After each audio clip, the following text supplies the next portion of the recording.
তো আমার প্রিয় বন্ধুরা, কালকে অন্নপূর্ণা ভাণ্ডারের পোর্টালেই অন্নপূর্ণা ভাণ্ডার যোজনার যে ফর্ম, সেই ফর্ম কিন্তু দিয়ে দিয়েছে। তোমরা অলরেডি অনেকে ডাউনলোড করে নিয়েছো।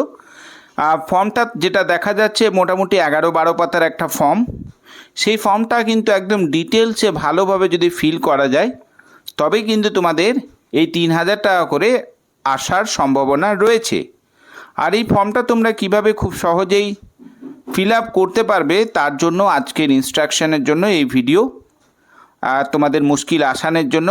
তো চলো চটজলদি একবার তোমাদেরকে ডিটেলসে এই ফর্মটার কিভাবে ফিল আপ করবে আলোচনা করি।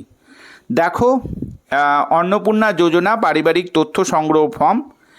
প্রথমে 1 নম্বর ঘরে রয়েছে পরিবারের প্রধানের নাম। সেখানে পুরো নামটা লিখবে, পরিবারের হেড অফ দ্য ফ্যামিলি। তার জন্ম তারিখ, প্রথমে দিন, তারপরে মাস, বছর। অর্থাৎ ধরো কারোর 13 তারিখ জন্ম, জুলাই মাসে জন্ম এবং ধরো 2012 সালে জন্ম, তাহলে 13/7/2012 এরকমভাবে লিখবে। তারপরে পরিবারের 3 নম্বরে পরিবারের প্রধানের লিঙ্গ, অর্থাৎ পুরুষ, মহিলা বা অন্যান্য, এখানে টিক দেবে। 4-এ আসছে দেখো পরিবার প্রধানের Aadhaar number. Head of the family যিনি আছেন তার আধার নাম্বারটি ওখানে বসাবে। যদি ডিজিটাল রেশন কার্ড থাকে সেটা তোমরা ওখানে তার ডিটেলসটা বসাবে। এখন এরপরে 6 নম্বর ঘরে দেখো পরিবারের সদস্য সংখ্যা, কতজন সদস্য টোটাল, ঠিক আছে, সেটা শুধুমাত্র সংখ্যায় বসাবে। তারপরে 7 নম্বর ঘরে তোমাদের স্থায়ী ঠিকানা যেটা, সেই ঠিকানাটা বসাবে। তারপরে তোমার সাথে যোগাযোগ করার যে নাম্বার, বিশেষত পরিবারের প্রধান আধার নাম্বার রয়েছে মোবাইলের সঙ্গে সংযুক্ত, সেই নাম্বারটি ওখানে 8 নম্বর ঘরে বসাবে। 9 নম্বরে চলে আসি। 9 নম্বরে দেখো নাম, জন্ম তারিখ, লিঙ্গ, পরিবারের প্রধানের সঙ্গে সম্পর্ক, মানে পরিবারের বাকি সকল সদস্যদের এই 9 নম্বর ঘরে ডিটেলস বসাতে হবে। মানে হেড অফ দ্য ফ্যামিলির সাথে প্রথম সদস্যের নাম বসাবে, জন্ম তারিখ দেবে, যতজন সদস্য আছে সেই সদস্যের প্রত্যেকটা একটা একটা করে বসাবে। এখানে 5টা পর্যন্ত দেওয়া রয়েছে, এগুলো বসাবে। আর দেখো পাশের ঘরটাতে রয়েছে, এই 9 নম্বর ঘরের পাশে অন্নপূর্ণা যোজনার জন্য আবেদন করা হচ্ছে, ঠিক আছে, এগুলো সব টিক দিতে হবে। বয়স 5 বছরের কম হলে আধারে এনে চিহ্নিত করতে বলেছে। যদি আধার না থাকে তাহলে মানে আধারের ওই জায়গায় এনে চিহ্নিত করতে বলেছে। 10 নম্বরে যেটা বলছে পরিবারের প্রধান এবং পরিবারের সকল প্রাপ্তবয়স্ক সদস্যের, এখানে তোমাদের কিন্তু ব্যাংক ডিটেলসটা দিতে হবে। প্রথমে হচ্ছে হেড অফ দ্য ফ্যামিলির ব্যাংক, কোন ব্যাংকে রয়েছে, অ্যাকাউন্ট নাম্বার, তার আইএফসি কোড, ঠিক আছে। আচ্ছা, আর তারপরে সদস্য 1-2 করে একদম 5 পর্যন্ত সমস্ত ডিটেলসটা এই 10 নম্বর ঘরে তোমাদেরকে বসাতে হবে। আচ্ছা, পাশে একটা দেখো দিয়েছে ডিবিটি ক্রেডিটের জন্য আধার লিঙ্কযুক্ত ব্যাংক অ্যাকাউন্ট প্রদান করতে বলছে। এটাই সবথেকে সুবিধা। আগেও বলেছে যে ডিবিটি যে লিঙ্ক রয়েছে সেই লিঙ্কের মাধ্যমে কিন্তু টাকার লেনদেন করা হবে, তাই এমন অ্যাকাউন্ট নাম্বার দিন যেটাতে ডিবিটি লিঙ্ক করা আছে। এরপরে আমরা চলে আসছি 11 নম্বর ঘরে, যেখানে ভোটার ডিটেলস তোমাদেরকে দিতে হবে। প্রথমে হেড অফ দ্য ফ্যামিলি যিনি আছেন তার এপিক নাম্বার এবং তোমরা ভোটার কার্ডের পিছনে বিধানসভা ক্ষেত্র অংশ নাম্বার দেখে বসাবে। প্রথমে হেড অফ দ্য ফ্যামিলির বসাবে, তারপরে একে একে বাকি 5 জনের বসাবে। এটা 11 নম্বর ঘরে। 12 নম্বর ঘরটায় তোমরা দেখতে পাচ্ছ যে এখানে রয়েছে তোমাদের যদি কোনো রকমের কাস্ট সার্টিফিকেট কিছু থাকে সেটা বসাতে পারো। যেমন জেনারেল কাস্ট রয়েছে, তারপরে শিডিউল কাস্ট রয়েছে, এসটি রয়েছে, ওবিসি রয়েছে, যে জাতির শংসাপত্র রয়েছে সেটা তোমরা ওখানে টিক দেবে। রেশন কার্ড আমাদের প্রত্যেককে রয়েছে, তাই রেশন কার্ড বা খাদ্য ভর্তুকি যেটা রয়েছে সেটা ওখানে ডিটেলসটা দেবে, ঠিক আছে। তারপরে আপনার কি ডিজিটাল রেশন কার্ড রয়েছে, এটা 4 নম্বর ঘরের দেখো প্রথমেই রয়েছে একদম উপরে। তো যদি ডিজিটাল রেশন কার্ড থাকে তাহলে হ্যাঁ, না হলে না করুন, ঠিক আছে। যদি হ্যাঁ হয় তবে কোন ধরনের কার্ড, অনেক কার্ড ডিটেলস দেওয়া রয়েছে, AY PH যেটা হবে সেটা রাইট দেবেন। তারপর 3 নম্বরে দেখুন পরিবারে আপনারা কি রেশন তুলছেন প্রতি মাসে, যদি হ্যাঁ হয় তাহলে হ্যাঁ, না হলে না। এরপরে আছে আপনার সম্পদের ডিটেলস, অর্থাৎ আপনার পরিবারের কি কি রয়েছে না রয়েছে, এখানে সম্পদের পুরো ডিটেলসটা তুলে ধরতে হবে। যেমন ধরুন প্রথমে 1 নম্বর করে দিয়েছে বাড়ির ধরন, আপনার বাড়িতে কি 3 বা তার বেশি পাকা ঘর রয়েছে, যদি হ্যাঁ থাকে বা না থাকে যেটা হোক টিক দেবেন।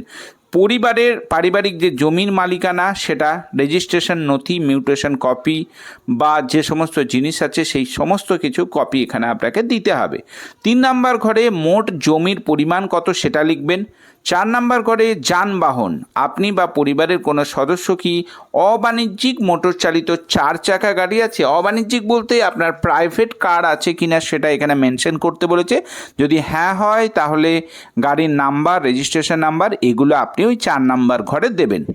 5 নাম্বারে বলছে সেটা হচ্ছে পরিবারের স্বাস্থ্য বিমা যদি থাকে তাহলে সেই স্বাস্থ্য বিমা সরকারি বা বেসরকারি, তার প্রিমিয়াম কত, এই সমস্ত ডিটেলস মানে বিমার অঙ্ক, প্রিমিয়াম বিবরণ, এই সমস্ত ডিটেল এই 5 নাম্বার ঘরে আপনাকে দিতে হবে। এখন আমরা চলে এলাম 5 নাম্বার পেজে। 5 নাম্বার পেজের ঘয়ে আয় বা পেশাতে এখানে প্রথমে 1 নাম্বারে বলছে কোনো সদস্য কি মানে ট্যাক্স দিচ্ছে, ঠিক আছে, কর প্রদান করছে, যদি হ্যাঁ হয় তাহলে হ্যাঁ, না হলে না। পরিবারের সদস্যদের প্রত্যেকের কিন্তু এখানে আপনাদের নাম এবং প্যান কার্ড ডিটেলসটা 2 নাম্বার ঘরে বসাতে হবে। 3 নাম্বারে হচ্ছে পরিবারের প্রধান যিনি আছেন তিনি কাজ কি করছেন, উপযুক্ত কর্মসংস্থান কি রয়েছে তার, সেটা ওখানে টিক দেবেন। বা এরকমভাবে বাকি সদস্যদের এক এক করে একদম নিচে পর্যন্ত দিতে থাকবেন। তারপরে চলে আসি পাতা 6-এর 4 নাম্বার ঘরটাতে, যেখানে বলছে পরিবারের শিক্ষিত প্রাপ্তবয়স্ক সদস্যদের সংখ্যা, অর্থাৎ আপনার পরিবারে কতজন প্রাপ্তবয়স্ক সদস্য রয়েছে, যে শিক্ষিত অশিক্ষিত সমস্ত কিন্তু দিতে হবে ডিটেলস। পরিবারের প্রধান শিক্ষিত না অশিক্ষিত রাইট চিহ্ন দিতে হবে। এরকমভাবে এক এক করে 5 জন যে মেম্বার রয়েছে প্রত্যেকের ডিটেলস কিন্তু একে একে দিতে হবে। এখানে দেখুন পাশে একটা ইনস্ট্রাকশন দিয়েছে, সেটা হচ্ছে পরিবারের সকল শিক্ষিত প্রাপ্তবয়স্কের সদস্যের সর্বোচ্চ শিক্ষাগত যোগ্যতা, কেউ ধরুন মাধ্যমিক পর্যন্ত লাস্ট পড়েছে তোকে মাধ্যমিক দেবেন, কেউ উচ্চ মাধ্যমিক তো সেটা উচ্চ মাধ্যমিক মেনশন করবেন। এরপরে 5 নম্বরে চলে আসি কোনো সদস্য কি কোনো সাংবিধানিক পদ, মন্ত্রী সংসদ বিষয়ক পৌর স্থানীয় সংস্থা, পঞ্চায়েত সংস্থার বর্তমান প্রাক্তন ধারক কিনা সেটা লিখতে হবে, মানে কোনো পদে আছে কিনা। 6 নম্বরে কোনো সদস্য কি সরকারি পেনশন পাচ্ছে, যদি হ্যাঁ বা না যেটা হোক আপনারা দেখে দেবেন। 7 নম্বরে চলে আসছি কোনো সদস্য কি জিএসটি অধীন নিবন্ধিত আছে, জিএসটি প্রদান করছেন, হ্যাঁ অথবা না। পরিবারের মোট বার্ষিক আয় একটা দিয়ে দেবেন, যেটা আপনাদের পরিবারের বার্ষিক আয়। এরপরে আসছে অন্যান্য পরিচয় নথি, যেখানে সিএএ আবেদনের বর্তমান অবস্থা। এটা পরিবারের প্রধানের ক্ষেত্রে দেখুন 3টে অপশন দিয়েছে, যেটা প্রযোজ্য হবে দেবেন। একে একে এইভাবে 5 জন সদস্যের প্রত্যেকের ডিটেলসটা ফিল আপ করবেন। নিচে দেখুন 2 নাম্বার ঘরে বলছে অন্যান্য কিষাণ ক্রেডিট কার্ড বা কিষাণ আরও যে সমস্ত কার্ডগুলো রয়েছে, শিল্পী ক্রেডিট কার্ড, শিক্ষার্থী ক্রেডিট কার্ড, এইগুলো যদি থাকে তার আইডি সংখ্যা এবং কবে ইস্যু করা হয়েছে তার ডিটেলস আস্তে আস্তে ভরবেন। চলে আসি তারপরে 3 নাম্বার ঘরে, মানে 9 নাম্বার পেজে 3 নাম্বার ঘরে, যেখানে বলছে যদি এসআর 2026-এর নাম বাদ পড়ে তবে মামলাটি ট্রাইব্যুনালে বিচারাধীন কিনা সেটা আপনাকে এখানে মেনশন করতে হবে, এবং প্রত্যেকের ডিটেলস কিন্তু একে একে আস্তে আস্তে আপনাকে এখানে ফিল আপ করতে হবে। আসি তারপরে 9 নাম্বার পেজে 6-এর ঘরে সামাজিক মর্যাদা এবং নির্ভরশীল ব্যক্তিগণ, অর্থাৎ এখানে বিদ্যালয়ের অধ্যয়নরত পরিবারের সকল শিশুদের বর্ণনা কিন্তু এখানে দিতে হবে, যে কতজন আপনার বাড়িতে শিশু রয়েছে এবং তাদের কী রকম কী পড়াশোনা চলছে, বিদ্যালয়ের নাম, সরকারি সাহায্য পাচ্ছে কি না, এই সমস্ত ডিটেলস এখানে ভরবেন। শিশুদের টিকাকরণের একটা ঘর দিয়েছে 2 নাম্বারে, সেটা হচ্ছে যে তাদের টিকা শুরু হয়েছে কি না বা টিকাকরণ এখনও হয়নি বা সম্পূর্ণ হয়েছে তার ডিটেলস একে একে আপনারা ভরবেন। এরপরে আমরা চলে আসছি 11 নম্বর ঘরে, যেখানে 6-এ বলছে সরকারি প্রকল্পের সুবিধা, আপনি কোন কোন সরকারি প্রকল্পের সুবিধা পেয়েছেন এই ডিবিটির মাধ্যমে। আপনারা যারা যে সমস্ত ডিবিটির মাধ্যমে মানে সরাসরি ব্যাংক অ্যাকাউন্টে কোন কোন টাকা পেয়েছেন সেটার ডিটেলস কিন্তু একে একে আপনাদের এইভাবে পুরোটাই ফিল আপ করতে হবে। তারপরে একেবারে সর্বশেষ 12 নাম্বার পেজে চলে আসছি, যেখানে দেওয়া আছে এখানে এটা আপনাদেরকে কিছু করতে হবে না, নিচে এখানে সম্মততে যেটা আছে এখানে একটা টিক দিয়ে এখানে সাইন করে দেবেন। ঠিক আছে, সাইন করার পরে নিচে যে এন্ড অফ ফর্ম লেখা আছে তার নিচে এখানটায় হাত দেবেন না, এটা সরকারি ব্যবহারের জন্য। এইভাবে খুব সহজেই ফর্মটিকে ফিল আপ করে নিতে পারবেন। আর এই ধরনের আরও ভিডিও পেতে অবশ্যই পেজটাকে ফলো করে নিতে ভুলবেন না।